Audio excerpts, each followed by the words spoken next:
ਗੁਰੂ ਸਾਹਿਬ ਤੋਂ ਪਹਿਲਾਂ ਤੁਸੀਂ ਮਹਾਤਮਾ ਬੁੱਧ ਵੇਖ ਲਓ, ਦੇਖੋ ਨਾ ਅੱਜ ਤੋਂ 2500 ਵਰੇ ਪਹਿਲਾਂ। ਇਸ ਤਰ੍ਹਾਂ ਸਾਡੇ ਹੋਰ ਵੀ ਬਹੁਤ ਸਾਰੇ ਜਿਹੜੇ ਸਾਡੇ ਹਿੰਦੂ ਧਰਮ ਦੇ ਜਿਹੜੇ ਆਚਾਰੀਆ ਸੀਗੇ, ਸਾਹਿਬ ਵੀ ਡਾਂਗ ਲੈ ਕੇ ਪੈ ਗਏ, ਕਬੀਰ ਵਰਗੇ ਵੀ ਡਾਂਗ ਲੈ ਕੇ ਪੈ ਗਏ, ਭਗਤ ਰਵਿਦਾਸ ਵਰਗੇ ਵੀ ਡਾਂਗ ਲੈ ਕੇ ਪੈ ਗਏ, ਸਾਈਂ ਦਾਸ ਵਰਗੇ ਵੀ ਡਾਂਗ ਹੈ, ਭਗਤ ਸੈਣ ਵਰਗੇ ਵੀ ਹੈ ਜੀ। ਪਰ ਇਹ ਵੀ ਕਿਉਂਕਿ ਠੀਕ ਹੈ ਨਾ, ਗੁਰੂ ਸਾਹਿਬਾਂ ਦੀਆਂ ਵੀ ਜ਼ਿੰਦਗੀਆਂ ਲੱਗ ਗਈਆਂ। ਜਿਹੜਾ ਗੁਰੂ ਸਾਹਿਬ ਦਾ ਅਸਲ ਦੇ ਪੁੱਛੋ ਨਾ, ਤੇ ਗੁਰੂ ਸਾਹਿਬ ਜਿਹੜੇ ਅਸਲ ਮੁੱਦੇ ਮਕਸਦ ਸੀਗੇ ਉਹ ਤਾਂ ਕਰਤੇ ਦੂਜੇ ਨੰਬਰ ਤੇ। ਬਾਬੇ ਨੇ ਉਹਨਾਂ ਨੂੰ ਵੇਖੋ ਕੁੱਤਿਆਂ ਦੇ ਬਰਾਬਰ ਤੋਲਤਾ, ਠੀਕ ਹੈ ਨਾ। ਇਹ ਬਾਬੇ ਦੀ ਗੱਲ ਨੂੰ ਪਿੱਛੇ ਸਿੱਟਤੀ, ਸਿੱਟ ਰਹੇ ਆ, ਬਾਰ-ਬਾਰ ਸਿੱਟਣਗੇ। ਬਾਬਾ ਫਿਰ ਇਹ ਤਾਂ ਵੇਖੋ ਰਾਜ ਸੱਤਾ ਤੇ ਸਿੱਧੀ ਡਾਂਗ ਮਾਰਦਾ, ਤੇ ਸਰਕਾਰ ਵੀ ਆਖਿਆ ਹਾਂ ਜੀ ਲਾਜ਼ਮੀ ਇਸੇ ਤੇ ਪਰਚਾ ਦਰਜ ਹੋਣਾ ਚਾਹੀਦਾ। ਜੇ ਕੋਸ਼ਿਸ਼ ਕਰੋ ਇਹ ਵਿਚਾਰ ਕਿੱਥੋਂ ਆਇਆ, ਤਾਂ ਫਿਰ ਬਾਬੇ ਨਾਨਕ ਦੇ ਵੀ ਪਰਚਾ ਦਰਜ ਹੋਣਾ ਚਾਹੀਦਾ। ਚੜ੍ਹਦੀ ਕਲਾ ਹੀ ਥਾਂ ਢਹਿੰਦੀ ਕਲਾ ਆ ਗਈ, ਸਰੀਰ ਕਮਜ਼ੋਰ ਪੈ ਗਏ, ਇਹ ਪੱਕੀ ਗੱਲ ਹੈ। ਬੌਧਿਕ ਤੌਰ ਤੇ ਲੱਗਦਾ ਵੀ ਅਸੀਂ ਸਿਆਣੇ ਹੋ ਗਏ, ਪਰ ਅਸੀਂ ਚਲਾਕ ਹੋ ਗਏ। ਸਿਆਣੇ ਤੇ ਚਲਾਕ 'ਚ ਫਰਕ ਹੈ। ਠੀਕ ਹੈ। ਤੇ ਉਦੋਂ ਤੇ ਹੁਣ ਤੁਸੀਂ ਇਹਨੂੰ ਕਿਵੇਂ ਦੇਖਦੇ ਹੋ? ਤੇ ਨਾਲ ਆਪਾਂ ਉਸ ਤੋਂ ਬਾਅਦ ਫੀਮ ਦੀ ਖੇਤੀ ਤੇ ਵੀ ਗੱਲ ਕਰਨੀ ਹੈ। ਦੇਖੋ ਪਹਿਲੇ ਪੱਕੀ ਗੱਲ ਹੈ ਕਿ ਜਿੰਨੇ ਨਸ਼ੇ ਹੁੰਦੇ ਆ, ਲੋਕੀ ਨਸ਼ਾ ਕਰਕੇ ਰਾਜੀ ਨਹੀਂ ਹਨ, ਇਹ ਪੱਕੀ। ਹੁਣ ਇੱਕ ਮੰਗ ਹੋਰ ਉੱਠ ਰਹੀ ਹੈ ਵੀ ਜੇ ਪੰਜਾਬ ਦੇ ਵਿੱਚ ਰਾਜਸਥਾਨ ਵਾਂਗੂ ਅਫੀਮ ਦੀ ਖੇਤੀ ਹੁੰਦੀ ਹੈ ਤਾਂ ਫਿਰ ਇਹਨੂੰ ਤੁਸੀਂ ਕਿਵੇਂ ਦੇਖਦੇ ਹੋ? ਕਿੰਨਾ ਕੁ ਫਾਇਦਾ ਆਰਥਿਕ ਤੌਰ ਤੇ ਜਾਂ ਆਪਾਂ ਨਸ਼ੇ ਦੇ ਤੌਰ ਤੇ ਹੋ ਸਕਦਾ ਜੀ? ਦੇਖੋ ਬੇਟਾ ਗੱਲ ਇਹ ਹੈ,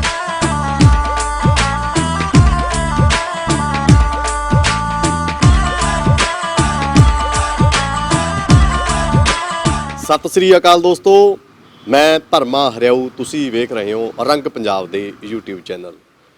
ਸੋ ਦੋਸਤੋ, ਅੱਜ ਸਾਡੇ ਨਾਲ ਹੋਣਗੇ ਜਿਨ੍ਹਾਂ ਨੂੰ ਅਸੀਂ ਵੱਖਰੇ ਲਿਬਾਸ ਦੇ ਤੌਰ ਤੇ ਜਾਣਦੇ ਹਾਂ, ਜਾਣਕਾਰੀ ਵੀ ਭਰਪੂਰ ਰੱਖਦੇ ਆ। ਜਿਹੜੀ ਮਰਜ਼ੀ ਟੌਪਿਕ ਤੇ ਗੱਲ ਛੇੜੀਏ ਤਾਂ ਫਿਰ ਉਹ ਸਿਰੇ ਹੀ ਲਾ ਕੇ ਹਟਦੇ ਆ। ਸਰਦਾਰ ਬਲਕੌਰ ਸਿੰਘ ਜੀ, ਜਿਨ੍ਹਾਂ ਨੂੰ ਅਸੀਂ ਬਾਪੂ ਬਲਕੌਰ ਜੀ ਦੇ ਨਾਂ ਕਰਕੇ ਜਾਣਦੇ ਹਾਂ ਜ਼ਿਆਦਾ, ਜੋ ਕਿ ਸਾਬਕਾ ਆਬਕਾਰੀ ਕਾਰ ਅਧਿਕਾਰੀ ਜੋ ਕਿ ਲੁਧਿਆਣੇ ਦੇ ਵਿੱਚ ਰਹਿੰਦੇ ਨੇ। ਆਓ ਫਿਰ ਅੱਜ ਆਪਾਂ ਉਹਨਾਂ ਦੇ ਨਾਲ ਕੁਝ ਸਾਡੀ ਜ਼ਿੰਦਗੀ ਨਾਲ ਸੰਬੰਧਿਤ, ਸਾਡੇ ਸਮਾਜ ਨਾਲ ਸੰਬੰਧਿਤ ਗੱਲਾਂ ਬਾਤਾਂ ਕਰਾਂਗੇ। ਹਾਂਜੀ ਬਾਪੂ ਜੀ, ਸਭ ਤੋਂ ਪਹਿਲਾਂ ਤਾਂ ਸਾਡੇ ਚੈਨਲ ਦੇ ਵੱਲੋਂ ਤੁਹਾਡਾ ਬਹੁਤ ਬਹੁਤ ਸਵਾਗਤ ਹੈ ਜੀ। ਬੜੀ ਮਿਹਰਬਾਨੀ, ਜਿਉਂਦੇ ਰਹੋ, ਚੜ੍ਹਦੀ ਕਲਾ 'ਚ ਰਹੋ। ਤੇ ਤੁਹਾਡੀ ਮੈਂ ਸ਼ੁਕਰਗੁਜ਼ਾਰ ਹਾਂ ਤੁਹਾਡਾ ਕਿ ਤੁਸੀਂ ਆਪਣੇ ਸਰੋਤਿਆਂ ਦੇ ਵਿੱਚ ਤੇ ਦਰਸ਼ਕਾਂ ਨੂੰ ਤੇ ਸਰੋਤਿਆਂ ਨੂੰ ਮੇਰੇ ਵਰਗੀ ਨਾ ਚੀਜ਼ ਨੂੰ ਪੇਸ਼ ਕਰ ਰਹੇ ਹੋ। ਨਹੀਂ, ਨਾ ਚੀਜ਼ ਤਾਂ ਅਸੀਂ ਤਾਂ ਨਹੀਂ ਕਹਿ ਸਕਦੇ ਜੀ। ਸੋ ਆਪਾਂ ਗੱਲਾਂ ਬਹੁਤ ਸਾਰੀਆਂ ਕਰਨੀਆਂ ਨੇ, ਪਰ ਆਪਾਂ ਸ਼ੁਰੂਆਤ ਕਰਦੇ ਹਾਂ। ਜਿਹੜਾ ਅੱਜ ਦਾ ਸਮਾਂ ਨਾ ਸਾਡੇ ਸਮਾਜ ਦੇ ਵਿੱਚ, ਪਰਿਵਾਰਾਂ ਦੇ ਵਿੱਚ ਵੇਖਿਆ ਜਾਵੇ ਤਾਂ ਆਪਣੇ ਆਪ ਨੂੰ ਹਰ ਬੰਦਾ ਘੁੱਟਣ ਜੀ ਮਹਿਸੂਸ ਕਰਦਾ, ਨਾ ਸਰੀਰਕ ਤੌਰ ਤੇ ਨਾ ਮਾਨਸਿਕ ਤੌਰ ਤੇ। ਕੋਈ ਤੰਦਰੁਸਤ ਆਪਣੇ ਆਪ ਨੂੰ ਮਹਿਸੂਸ ਨਹੀਂ ਕਰ ਰਿਹਾ। ਬਹੁਤ ਘੱਟ ਹੋਣਗੇ ਜੀ ਜਿਹੜੇ ਕੁਝ ਕੁਦਰਤ ਨਾਲ ਜੁੜੇ ਹੋਣਗੇ।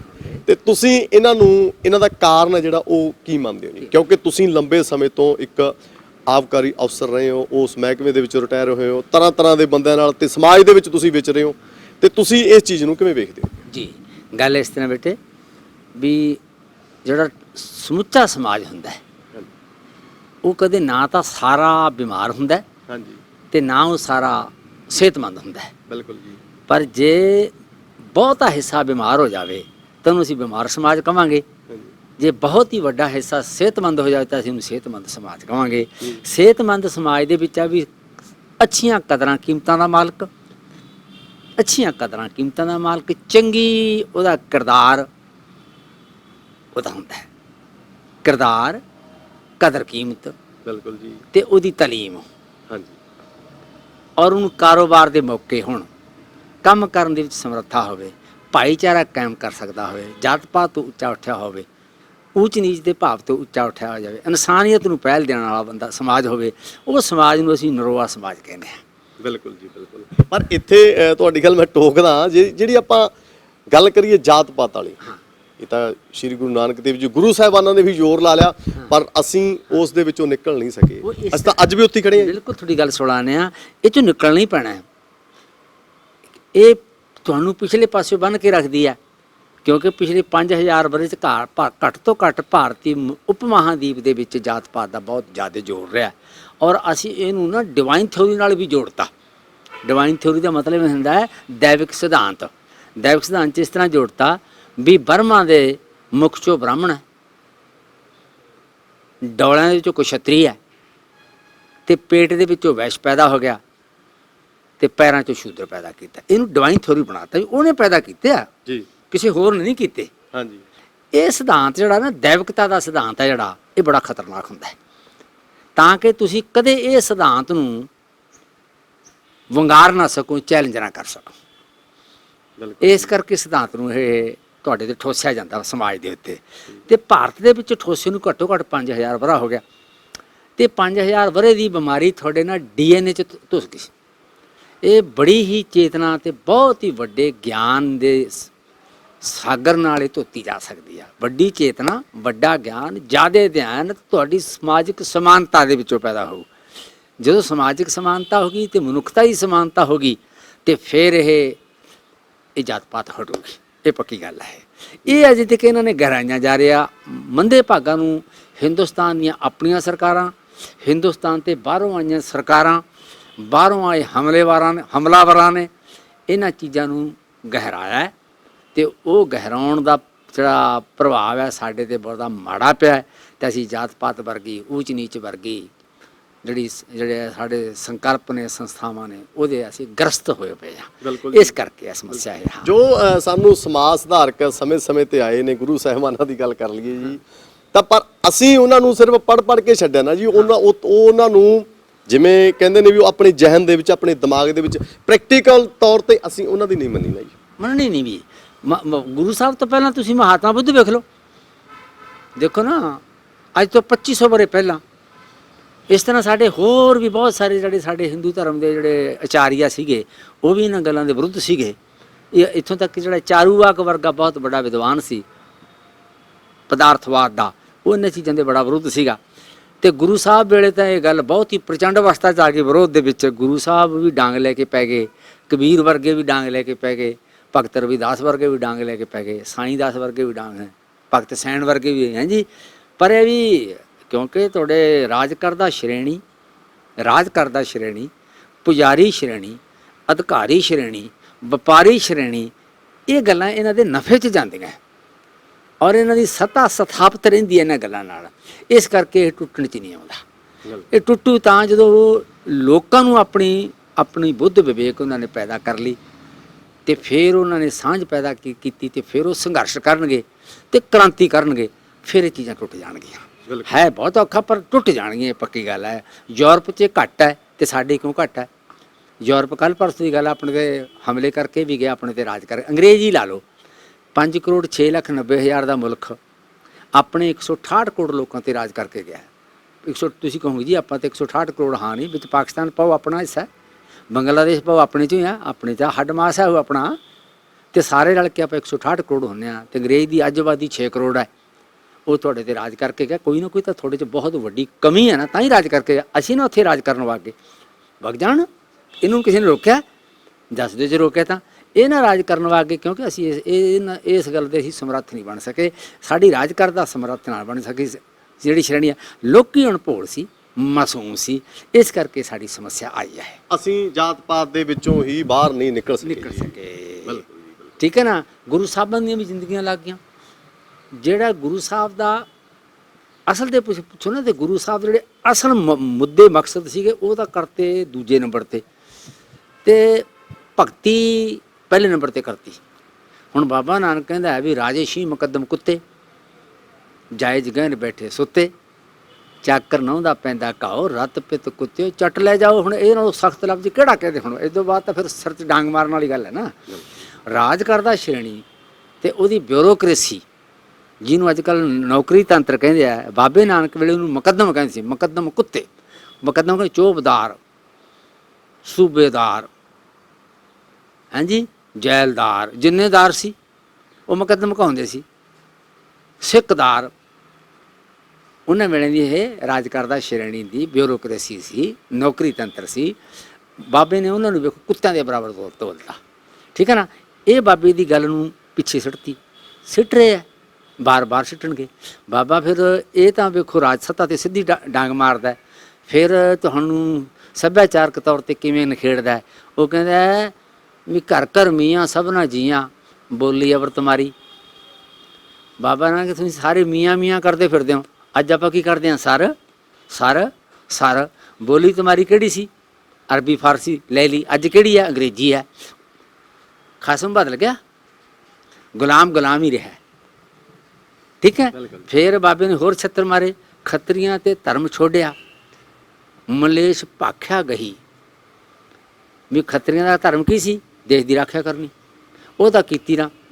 ਤੇ ਬਗਾਨੀ ਭਾਸ਼ਾ ਦਾ ਹਜ਼ੂਰ ਜਨਾਬ ਸਾਹਿਬ ਕਹਿਣ ਦੇ ਵਿੱਚ ਮਾਣ ਮਹਿਸੂਸ ਕਰਨ ਲੱਗ ਗਿਆ, ਕਿਉਂਕਿ ਰਾਜ ਕਰਦਾ ਸ਼੍ਰੇਣੀ ਦਾ ਬੰਦਾ ਤਾਂ ਖੱਤਰੀ ਸੀ, ਸ਼ੂਦਰ ਤਾਂ ਸੀ ਨਹੀਂ। ਸ਼ੂਦਰ ਤਾਂ ਵਿਚਾਰਾ ਕੰਮ ਕਰਦਾ ਸੀ, ਰੱਜ ਕੇ ਕੰਮ ਕਰਦਾ ਸੀ। ਸ਼ੂਦਰ ਦੇ ਕੰਮ ਕਰਕੇ ਹੀ ਹਿੰਦੁਸਤਾਨ ਅਮੀਰ ਸੀ, ਦੁਨੀਆ ਦਾ ਸਭ ਤੋਂ ਵੱਡਾ ਦੇਸ਼ ਸੀ, ਸਭ ਤੋਂ ਅਮੀਰ ਦੇਸ਼ ਸੀ। ਪਰ ਰਾਜ ਕਰਦਾ ਸ਼੍ਰੇਣੀ ਕਰਕੇ ਨਕੰਮਾ ਦੇਸ਼ ਬਣ ਗਿਆ, ਕਿਉਂਕਿ ਇਹਨਾਂ ਨੇ ਰਾਖੀ ਨਹੀਂ ਕੀਤੀ, ਉਹ ਯਾਸ਼ੀ 'ਚ ਪੈ ਗਏ। ਬਾਬੇ ਨਾਨਕ ਨੇ ਵੇਖੋ ਕਿੰਨਾ ਕਿਹਾ, ਰਾਜ ਸੱਤਾ ਨੂੰ ਕਿਹਾ, ਫਿਰ ਸੱਭਿਆਚਾਰਕ ਤੌਰ 'ਤੇ ਕਿਹਾ, ਫਿਰ ਹੁਣ ਧਾਰਮਿਕ ਬੰਦਿਆਂ ਦੇ ਬਾਰੇ ਸੁਣ ਲਓ। ਅਦਾ ਕਾਜੀ ਕੂੜ ਬੋਲ ਮਲ ਖਾਏ, ਬਾਹਮਣ ਨਾਵੇ ਜੀਆ ਭਾਏ, ਜੋਗੀ ਜੁਗਤ ਨਾ ਜਾਣੇ ਅੰਧ ਤਿੰਨੇ ਔਜਾੜੇ ਕਾ ਬੰਦ। ਐਦੋਂ ਵੱਡੀ ਡਾਂਗ ਬਾਬਾ ਕੀ ਮਾਰ ਤੁਸੀਂ ਕਿਸੇ ਨੂੰ ਕਹਿ ਕੇ ਵੇਖੋ 295 ਏ ਦਾ ਪਰਚਾ ਦਰਜ ਕਰ ਦੇਣਗੇ। ਹੁਣ ਬਿਲਕੁਲ। ਹੁਣ ਤੁਸੀਂ ਕਹੋ ਆਖਣੇ ਪਰਚਾ ਦਰਜ ਕਰੋ ਜੀ, ਸਾਡੇ ਇਹਨਾਂ ਨੇ ਜੀ ਧਾਰਮਿਕ ਵਿਚਾਰਾਂ ਦੇ ਉੱਤੇ ਇਹਨਾਂ ਨੇ ਸੱਟ ਮਾਰੀ ਆ, ਤੇ ਸਰਕਾਰ ਵੀ ਆਖਿਆ ਹਾਂ ਜੀ ਲਾਜ਼ਮੀ ਇਸੇ ਤੇ ਪਰਚਾ ਦਰਜ ਹੋਣਾ ਚਾਹੀਦਾ। ਜੇ ਕੋਸ਼ਿਸ਼ ਕਰੋ ਇਹ ਵਿਚਾਰ ਕਿੱਥੋਂ ਆਇਆ, ਤਾਂ ਫਿਰ ਬਾਬੇ ਨਾਨਕ ਦੇ ਵੀ ਪਰਚਾ ਦਰਜ ਹੋਣਾ ਚਾਹੀਦਾ। ਉਹ ਐਂ ਕਰ ਦੇਣਗੇ, ਨਾਲ ਦੀ ਨਾਲ ਉਹਨਾਂ ਦਾ ਵਕੀਲ ਵੀ ਇਹ ਸਲਾਹ ਦੇ ਦੂ, ਉਹਨਾਂ ਦਾ ਥਾਣੇਦਾਰ ਵੀ ਸਲਾਹ ਦੇ ਦੂ, CP ਸਲਾਹ ਦੇ ਦੂ, DC ਸਲਾਹ ਦੇ ਦੂ, ਚੀਫ ਸੈਕਟਰੀ ਸਲਾਹ ਦੇ ਦੂ, DGP ਸਲਾਹ ਦੇ ਦੂ, ਤੇ ਐਡਵੋਕੇਟ ਜਨਰਲ ਵੀ ਸਲਾਹ ਦੇ ਦੇ ਵੀ ਹਾਂ ਜੀ ਜਿਹੜੇ ਬੰਦੇ ਦਾ ਵਿਚਾਰ ਹੈ ਨਾ, ਜਿਹਨੇ ਵਿਚਾਰ ਦਿੱਤਾ ਹੈ, ਤੇ ਉਹ ਜੇ ਕਿਸੇ ਕਬਰ 'ਚ ਪਿਆ ਤਾਂ ਉਹਦੇ ਮੁਕੱਦਮਾ ਚਲਾਉਣਾ ਚਾਹੀਦਾ। ਜੇ ਉਹਦੇ ਫੁੱਲ ਗੰਗਾ 'ਚ ਪਾਏ ਤਾਂ ਗੰਗਾ ਦੇ ਵਿੱਚੋਂ ਫੁੱਲ ਭਾਲ ਕੇ ਉਹਦੇ ਮੁਕੱਦਮਾ ਚਲਾਉਣਾ ਚਾਹੀਦਾ। ਇਹ ਕਰ ਦੇਣਗੇ ਇਹ, ਠੀਕ ਹੈ ਨਾ। ਇਹ ਇਹਨਾਂ ਚੀਜ਼ਾਂ ਦੇ ਉੱਤੇ ਇਹਨਾਂ ਨੇ ਕੀ ਕੀਤਾ, ਉਹ ਪਾ ਰੱਖੇ ਨੇ ਰੁਮਾਲੇ। ਹਾਂਜੀ ਭਗਤੀ ਕਰੋ ਜੀ, ਭਗਤੀ ਨਾਲ ਹੀ ਸਭ ਕੁਝ ਮਿਲਦਾ ਜੀ। ਉਹਨੂੰ ਪੁੱਛੋ ਵੀ ਤੁਸੀਂ ਕਿਵੇਂ ਕਰਦੇ ਹੋ, ਕੀ ਪਤਾ ਲੱਗੇ ਨਾ। ਬਾਬੇ ਨਾਨਕ ਨੇ ਕਿਤੇ ਕੋਈ ਬਹਿ ਕੇ ਭਗਤੀ ਨਹੀਂ ਕੀਤੀ, ਉਹਦੀ ਚੇਤਨਾ ਵਿਵੇਕ ਸੀ, ਉਹਨੇ ਉਹਨੂੰ ਵਰਤਿਆ, ਅਧਿਐਨ ਕੀਤਾ। ਬਾਬੇ ਦਾ ਬਹੁਤ ਵੱਡਾ ਅਧਿਐਨ ਸੀ, ਅਰਬੀ, ਫਾਰਸੀ, ਸੰਸਕ੍ਰਿਤ, ਪੰਜਾਬੀ, ਬਿਰਜ ਭਾਸ਼ਾ, ਸਿੰਧੀ, ਹਿੰਦੀ, ਰਾਜਸਥਾਨੀ, 9-10 ਤਾਂ ਬੋਲੀਆਂ ਜਾਣਦੇ ਸੀ, ਔਰ ਉਹਦਾ ਬਹੁਤ ਵੱਡਾ ਅਧਿਐਨ ਸੀ। ਫਿਰ ਤੁਰ ਕੇ ਗਏ, ਧੰਨ ਹੈ ਬਾਬਾ ਬਾਲਾ ਨਾ ਮਰਦਾਨਾ, ਜਿਹੜਾ ਆਪਦੀ ਰਬਾਬ ਦਾ ਭਾਰ ਚੱਕੀ ਫਿਰਦਾ ਸੀ, ਠੀਕ ਹੈ ਨਾ। ਬਿਲਕੁਲ ਹਾਂ ਬਿਲਕੁਲ, ਉਹ ਸੀ ਬੰਦੇ, ਉਹ ਸੀ ਬਿਲਕੁਲ, ਜਿਹੜੇ ਹਿੰਦੁਸਤਾਨ ਦੀ ਆਤਮਾ ਨੂੰ ਜਗਾ ਰਹੇ ਸੀ, ਜਿਹੜੇ ਕਿ ਇਨਸਾਨੀਅਤ ਦੀ ਆਤਮਾ ਨੂੰ ਜਗਾ ਰਹੇ ਸੀਗੇ। ਉਹਨਾਂ ਨੇ ਪਿੱਛੇ ਛੱਡਤਾ ਤੇ ਕੱਲੀ ਪੂਜਾ, ਰਿਚੁਅਲਿਜ਼ਮ ਤੇ ਅਡੰਬਰ ਦੇ ਵਿੱਚ ਪਾਤੇ। ਇੱਕ ਹੁੰਦਾ ਪੈਗੰਬਰੀ, ਪੈਗੰਬਰੀ ਧਰਮ ਕਾਹਦੇ ਵਾਸਤੇ ਹੁੰਦਾ ਹੈ? ਸਪਿਰਿਚੁਅਲਿਜ਼ਮ ਜਿਹਨੂੰ ਕਹਿੰਦੇ ਆ, ਅਧਿਆਤਮਵਾਦ, ਰੂਹਾਨੀਅਤ। ਪੈਗੰਬਰ ਅਧਿਆਤਮਵਾਦ ਤੇ ਰੂਹਾਨੀਅਤ ਨੂੰ ਪੈਦਾ ਕਰਦਾ ਤੇ ਰਾਖੀ ਕਰਦਾ ਤੇ ਪ੍ਰਚਾਰਦਾ। ਤੇ ਅਡੰਬਰ ਹੈ ਜਿਹੜਾ, ਉਹ ਸਿੱਖ ਧਰਮ ਦਾ ਅਡੰਬਰ, ਰਿਚੁਅਲਿਜ਼ਮ, ਪਖੰਡ, ਰੂੜੀ, ਉਹ ਕੀ ਕਰਦਾ, ਥੋੜੇ ਸਦਾਚਾਰ ਨੂੰ ਖਤਮ ਕਰ ਦਿੰਦਾ, ਤੁਹਾਡੇ ਅਧਿਆਤਮਿਕ ਸੋਚ ਨੂੰ ਖਤਮ ਕਰ ਦਿੰਦਾ, ਤੁਹਾਡੇ ਦੇ ਵਿੱਚੋਂ ਮਨੁੱਖਤਾ ਦੀ ਸੋਚ ਨੂੰ ਖਤਮ ਕਰਦਾ। ਤੁਹਾਨੂੰ ਇੱਕ ਰੱਬ ਦਾ ਸਭ ਤੋਂ ਡਰਪੋਕ ਜਿਹਾ ਕੀੜਾ ਬਣਾਉਂਦਾ ਵੀ ਮੱਥਾ ਟੇਕੋ ਤੇ ਤੁਹਾਡੀ ਮੁਕਤੀ ਸਿਰਫ ਤੇ ਸਿਰਫ ਮੱਥਾ ਟੇਕਣ ਤੇ ਅਰਦਾਸ ਨਾਲ ਹੋਣੀ ਹੈ। ਤੁਹਾਨੂੰ ਇੱਥੇ ਖੜਾ ਦਿੰਦਾ, ਬਿਲਕੁਲ ਇੱਥੇ ਪ੍ਰੈਕਟੀਕਲੀ ਪਿੱਛੇ ਹੋਏ। ਹਾਂ ਇਹ ਹੈ, ਇੱਥੇ ਜਾ ਕੇ ਧਰਮ ਦੀ ਵੀ ਖੈ ਹੋ ਜਾਂਦੀ ਹੈ। ਜਿੱਥੇ ਧਰਮ ਦੀ ਜੈ ਕਹਿੰਦੇ ਆ ਉੱਥੇ ਫਿਰ ਖੈ ਸ਼ੁਰੂ ਹੋ ਜਾਂਦੀ ਹੈ, ਜਦੋਂ ਇਹ 'ਚ ਰਿਚੁਅਲਿਜ਼ਮ ਆ ਜਾਂਦਾ ਹੈ, ਅਡੰਬਰਵਾਦ ਆ ਜਾਂਦਾ ਹੈ। ਤੇ ਜੈ ਕਦੋਂ ਹੁੰਦੀ ਹੈ? ਜਦੋਂ ਪੈਗੰਬਰ ਪੈਦਾ ਹੁੰਦਾ ਹੈ ਤੇ ਸਹਿਚਾਰ, ਸਦਾਚਾਰ ਤੇ ਰੂਹਾਨੀਅਤ ਪੈਦਾ ਹੁੰਦੀ ਹੈ। ਆਹੀ ਫਰਕ ਹੈ। ਬਿਲਕੁਲ ਹਾਂ। ਸੋ ਆਪਾਂ ਗੱਲ ਕਰ ਰਹੇ ਸੀ ਜੀ ਸਿਹਤ ਬਾਰੇ, ਜਿਵੇਂ ਉਹਨਾਂ ਸਮਿਆਂ ਤੋਂ ਲਾ ਲਈਏ, ਹਾਂ ਪਹਿਲਾਂ ਉਮਰਾਂ ਵੀ ਕਿੰਨੀਆਂ, ਸਰੀਰ ਵੀ ਕਿੰਨੇ ਸਡੌਲ ਹੁੰਦੇ ਸੀਗੇ, ਤੇ ਖੁਰਾਕਾਂ ਦਾ ਫਰਕ ਤੁਸੀਂ ਇਹਨੂੰ ਕਿਵੇਂ ਦੇਖਦੇ ਹੋ? ਆਪਾਂ ਗੱਲ ਉਸੇ ਬਿਮਾਰੀ ਤੇ ਫਿਰ ਆਉਣੇ ਆ ਵੀ ਸਰੀਰਕ ਤੌਰ ਤੇ ਆ ਜਿਹੜਾ ਦਿਨੋਂ ਦਿਨ ਜਿਹੜੇ ਅਸੀਂ ਕਮਜ਼ੋਰ ਹੁੰਦੇ ਜਾ ਰਹੇ। ਦੇਖੋ ਬੇਟਾ, ਗੱਲ ਇਹ ਇਹ 'ਚ ਕੋਈ ਸ਼ੱਕ ਨਹੀਂ ਕਿ ਡਾਕਟਰੀ ਸਹੂਲਤਾਂ ਵਧੀਆਂ, ਜਿੰਨੀਆਂ ਵਧਣੀਆਂ ਚਾਹੀਦੀਆਂ ਸੀ ਉਨੀਆਂ ਨਹੀਂ ਵਧੀਆਂ, ਇਹ ਵੀ ਪੱਕੀ ਗੱਲ ਹੈ। ਕਿਉਂਕਿ ਡਾਕਟਰੀ ਸਹੂਲਤ ਦੇਣੀ ਵੀ ਸਰਕਾਰ ਨੇ ਇੱਕ ਆਪਣਾ ਵਪਾਰ ਬਣਾ ਲਿਆ, ਵੱਡੀਆਂ ਵੱਡੀਆਂ ਕੰਪਨੀਆਂ ਨੇ ਵਪਾਰ ਬਣਾ ਲਿਆ। ਡਾਕਟਰੀ ਸਹੂਲਤਾਂ ਵੀ ਜਦੋਂ ਬੰਦੇ ਨੂੰ ਆਪਦੀ ਸਿਹਤ ਬਾਰੇ ਸੋਝ ਹੋ ਜਾਵੇ, ਤੇ ਸਿਹਤ ਬਾਰੇ ਸੋਝ ਹੋ ਜਾਵੇ ਤੇ ਫਿਰ ਉਹ ਆਪਦੀ ਖੁਰਾਕ, ਆਪਦੀਆਂ ਆਦਤਾਂ, ਆਪਦਾ ਕੰਮ ਉਸ ਨਾਲ ਕਰਦਾ ਹੈ, ਉਸ ਹਿਸਾਬ ਨਾਲ ਜਿਹਦੇ ਨਾਲ ਸਿਹਤ ਤਕੜੀ ਰਹੇ। ਫਿਰ ਉਹ ਨਸ਼ਿਆਂ ਤੋਂ, ਬੁਰੀਆਂ ਸੋਚ ਤੋਂ, ਕਿਸੇ ਪ੍ਰਕਾਰ ਦੀ ਉਪਰਾਮਤਾ ਤੋਂ ਉਹ ਦੂਰ ਰਹਿੰਦਾ ਤੇ ਉਹਦੀ ਸਿਹਤਾਂ ਵੀ ਠੀਕ ਨਹੀਂ। ਹੁਣ ਸੁਸਾਇਟੀ ਦੇ ਵਿੱਚ, ਸਮਾਜ 'ਚ ਕੀ ਹੈ, ਚੜ੍ਹਦੀ ਕਲਾ ਦੀ ਥਾਂ ਢਹਿੰਦੀ ਕਲਾ ਆ ਗਈ, ਸਰੀਰ ਕਮਜ਼ੋਰ ਪੈ ਗਏ, ਇਹ ਪੱਕੀ ਗੱਲ ਹੈ। ਬੌਧਿਕ ਤੌਰ ਤੇ ਲੱਗਦਾ ਹੈ ਵੀ ਅਸੀਂ ਸਿਆਣੇ ਹੋ ਗਏ, ਪਰ ਅਸੀਂ ਚਲਾਕ ਹੋ ਗਏ। ਸਿਆਣੇ ਤੇ ਚਲਾਕ 'ਚ ਫਰਕ ਹੈ। ਜੀ ਸਿਆਣਾ ਬਹੁਤ ਵੱਡਾ ਸ਼ਬਦ ਹੈ, ਚਲਾਕ ਬੜਾ ਮਾੜਾ ਸ਼ਬਦ ਹੈ। ਚਲਾਕੀ ਤਾਂ ਅਸੀਂ ਕਿਸੇ ਦਾ ਨੁਕਸਾਨ ਕਰਨ ਲਈ ਅਸੀਂ ਆਪਣੀਆਂ ਸਾਜ਼ਿਸ਼ਾਂ ਘੜਦੇ ਹਾਂ, ਉਹ ਚਲਾਕੀ ਵੱਜਦੀ ਹੈ। ਸਿਆਣਪ ਹੁੰਦੀ ਹੈ ਵੀ ਸਾਰਿਆਂ ਦਾ ਵੱਧ ਤੋਂ ਵੱਧ ਭਲਾ ਕਰਨ ਦੇ ਲਈ ਅਸੀਂ ਕੋਈ ਪ੍ਰੋਗਰਾਮ ਤੈਅ ਕਰਦੇ ਹਾਂ, ਅਤੇ ਉਹ ਅਕਲ ਹੁੰਦੀ ਹੈ। ਉਹ ਅਕਲ ਦੀ ਥਾਂ ਸਾਜ਼ਿਸ਼ਾਂ ਆ ਗਈਆਂ ਅਤੇ ਚਲਾਕੀਆਂ ਆ ਗਈਆਂ। ਇਹ ਸਾਰੀਆਂ ਚਲਾਕੀਆਂ ਸਰਕਾਰ ਨੇ ਧਾਰਨ ਕਰ ਲਈਆਂ, ਕਾਰਪੋਰੇਟ ਸੈਕਟਰ ਨੇ ਧਾਰਨ ਕਰ ਲਈਆਂ, ਕਿ ਇਹਦੇ ਵਿੱਚੋਂ ਨਫਾ ਆਉਂਦਾ ਹੈ। ਨਫੇ ਦੀ ਦੁਨੀਆ ਜਿਹੜੀ ਉਹ 'ਚ ਬੰਦੇ ਦਾ ਕੋਈ ਮੁੱਲ ਨਹੀਂ, ਬੰਦੇ ਦੀ ਜ਼ਿੰਦਗੀ ਦਾ ਕੋਈ ਮੁੱਲ ਨਹੀਂ, ਬੰਦੇ ਦੀ ਸਿਹਤ ਦਾ ਕੋਈ ਮੁੱਲ ਨਹੀਂ। ਉਹ ਬੰਦਾ ਤਾਂ ਉਹਨਾਂ ਲਈ ਇੱਕ ਸਿਰਫ ਅਤੇ ਸਿਰਫ ਇੱਕ ਵਸਤੂ ਹੈ, ਵੀ ਭਾਵੇਂ ਤਾਂ ਉਹਨੂੰ ਪਾਲਿਆ ਵੀ ਜਾ ਸਕਦਾ, ਉਹ ਨਫਾ ਲੈ ਲਓ, ਅਤੇ ਭਾਵੇਂ ਬਿਮਾਰ ਕਰਕੇ ਨਫਾ ਲੈ ਲਓ, ਅਤੇ ਭਾਵੇਂ ਉਹਨੂੰ ਮਾਰ ਕੇ ਨਫਾ ਲੈ ਲਓ। ਜੇ ਨਫਾ ਮਿਲਦਾ ਹੋਵੇ ਨਾ ਮਾਰ ਕੇ, ਤਾਂ ਉਹਨੂੰ ਮਾਰ ਵੀ ਦੇਣਗੇ, ਇਹਨਾਂ ਨੂੰ ਕੋਈ ਪਾਪ ਨਹੀਂ ਲੱਗਦਾ।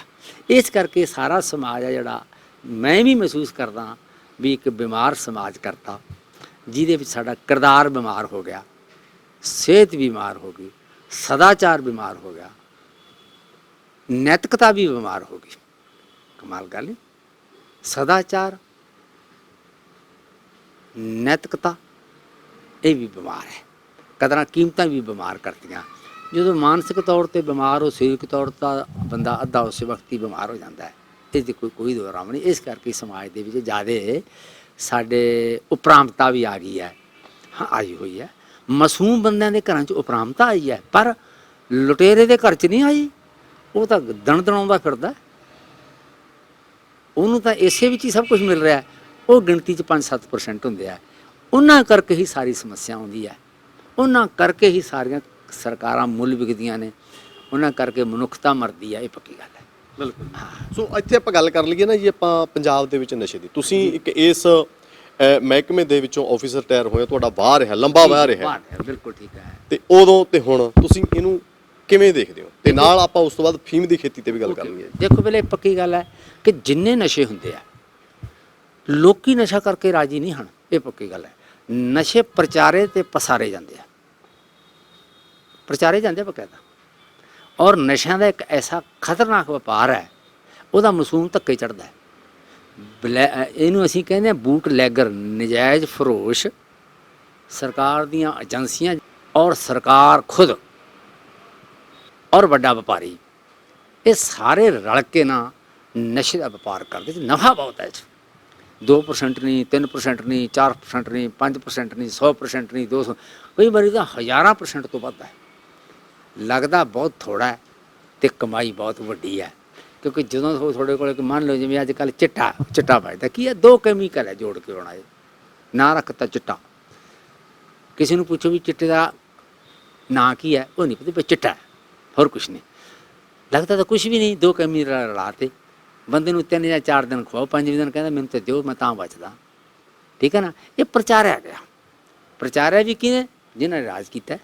ਲੋਕਾਂ ਦਾ ਪਤਾ ਹੀ ਕੋਈ ਨਹੀਂ ਸੀ। ਅੱਜ ਤੋਂ 15 ਸਾਲ ਪਹਿਲਾਂ ਕਿਸੇ ਨੂੰ ਚਿੱਟੇ ਦਾ ਪਤਾ ਸੀ। ਇਹ ਪੱਕੀ ਗੱਲ ਹੈ। ਬਿਲਕੁਲ ਜੀ, ਬਿਲਕੁਲ। LSD ਨਸ਼ਾ ਯੂਰਪ 'ਚ ਪ੍ਰਚਾਰਿਆ ਗਿਆ। ਠੀਕ ਹੈ ਨਾ। ਕਿਸੇ ਨੂੰ ਨਹੀਂ ਪਤਾ ਸੀ, ਲੋਕੀ ਖਾਣ ਪੀਣ ਲਾਤੇ ਵਿਚਾਰੇ। ਇਸ ਕਰਕੇ ਨਸ਼ੇ ਸਾਰੇ ਰਾਜ ਕਰਦਾ ਸ਼੍ਰੇਣੀਆਂ ਪ੍ਰਚਾਰ ਦੀਆਂ, ਅਤੇ ਲੋਕੀ ਮਾਸੂਮ ਲੋਕ ਇਹਦੇ ਗੁੰਮਰਾਹ ਹੋ ਕੇ ਧੱਕੇ ਚੜ੍ਹ ਜਾਂਦੇ ਆ, ਅਤੇ ਨਾਲੇ ਤਾਂ ਆਰਥਿਕ ਤੌਰ 'ਤੇ ਲੁੱਟੇ ਜਾਂਦੇ ਆ, ਨਾਲੇ ਸਰੀਰ ਦੀ ਸਿਹਤ ਦੇ ਤੌਰ 'ਤੇ ਵੀ ਲੁੱਟੇ ਜਾਂਦੇ ਆ। ਬਿਲਕੁਲ। ਪਰ ਆਪਾਂ ਇੱਥੇ MP MLA ਦੀ ਕਰੀਏ ਵੀ ਸਾਰੇ ਇੱਕੋ ਰਸੇ ਹੁੰਦੇ ਆ, ਕੁਛ ਕੁ ਤਾਂ ਹੋਣਗੇ ਜੀ ਜਿਹੜੇ ਸਮਾਜ ਬਾਰੇ। ਨਹੀਂ, ਉਹ 5-7% ਹੁੰਦੇ ਆ। ਮੰਨ ਲਓ ਜੇ 10% ਹੈ, ਐਂ ਲਓ ਆਪਾਂ 20 ਲਾ ਲਓ, ਇੱਦੋਂ ਹੀ ਵੱਧ ਕਰ ਲਓ ਜੀ, ਆਪਾਂ 30 ਲਾ ਲਓ, ਫਿਰ 70 ਤਾਂ ਫੇਰ ਪਏ ਆ। ਗੱਲ ਤਾਂ 17 ਦੀ ਚੱਲਣੀ ਆ। 20-30 ਵਾਲੇ ਤਾਂ ਸਿਰਫ ਬੇਨਤੀਆਂ ਕਰਦੇ ਨਾ ਵੀ ਅਸੀਂ ਤੁਹਾਨੂੰ ਬੇਨਤੀ ਕਰਦੇ ਹਾਂ ਜੀ, ਇਹ ਕੰਮ ਨਾ ਕਰੋ, ਸਿਆਣੇ ਬਣੋ, ਬਸ। ਹਾਂਜੀ, ਠੀਕ ਹੈ ਨਾ। ਪਰ ਜਿਹਦੇ ਹੱਥ ਤਾਕਤ ਹੈ ਉਹ ਨਹੀਂ ਬੇਨਤੀ ਕਰਦਾ। 70% ਜਿਹੜਾ ਇਹ ਟੋਲਾ ਹੈ, ਉਹਨਾਂ ਦੇ ਹੱਥ ਤਾਕਤ ਹੈ। ਮਤਲਬ ਉਹਨਾਂ ਦੀ ਚੱਲਣ ਨਹੀਂ ਦਿੰਦੇ ਜੀ। ਉਹ ਚੱਲਣ ਕਿਵੇਂ ਦੇਣਗੇ? ਤਾਕਤ ਉਹਨਾਂ ਕੋਲ ਆ, ਨਫਾ ਵੀ ਉਹਨਾਂ ਕੋਲ ਹੀ ਜਾਣਾ। ਹੁਣ ਫੀਮ ਦਾ 2 ਨੰਬਰ ਦਾ ਧੰਦਾ ਹੈ, ਸ਼ਰਾਬ ਦਾ 2 ਨੰਬਰ ਦਾ ਧੰਦਾ ਹੈ, ਹੈਰੋਇਨ ਦਾ 2 ਨੰਬਰ ਦਾ ਧੰਦਾ ਹੈ, ਹੋਰ ਜਿੰਨੇ ਵੀ ਚਿੱਟੇ ਦਾ 2 ਨੰਬਰ ਦਾ ਧੰਦਾ, ਉਹਦਾ ਪੈਸਾ ਕਿਹਦੇ ਕੋਲ ਜਾਊਗਾ? ਵੱਡੇ ਪੁਲਿਸ ਅਧਿਕਾਰੀ ਕੋਲੇ, ਵੱਡੇ ਵਪਾਰੀ ਕੋਲੇ, ਵੱਡੇ ਹੀ ਪੋਲੀਟੀਸ਼ੀਅਨ ਕੋਲੇ। ਉਹਦੇ ਕੋਲੇ ਪੈਸਾ ਹੋਊਗਾ। ਵੋਟਾਂ ਵੇਲੇ ਉਹੀ ਪੈਸਾ ਉਹਨੇ ਲੋਕਾਂ 'ਚ ਵੰਡ ਦੇਣਾ। ਲੋਕ ਜਿਹੜੇ ਗਰੀਬ ਨੇ ਉਹਨੂੰ ਤਾਂ ਪਹਿਲੇ ਹੀ ਵਿਚਾਰੇ ਨੂੰ ਮੰਗਣ ਦੀ ਆਦਤ ਪੈ ਜਾਂਦੀ ਹੈ। ਵੱਡੀਆਂ ਵੱਡੀਆਂ ਸਲੰਮ ਦੀਆਂ ਬਸਤੀਆਂ ਵਸਾ ਦਿੰਦੇ ਆ, ਉੱਥੇ 2 ਨੰਬਰ ਦਾ ਨਸ਼ਾ ਸੁੱਟ ਦਿੰਦੇ ਆ, ਲੋਕੀ ਖਾ ਪੀ ਜਾਂਦੇ ਆ।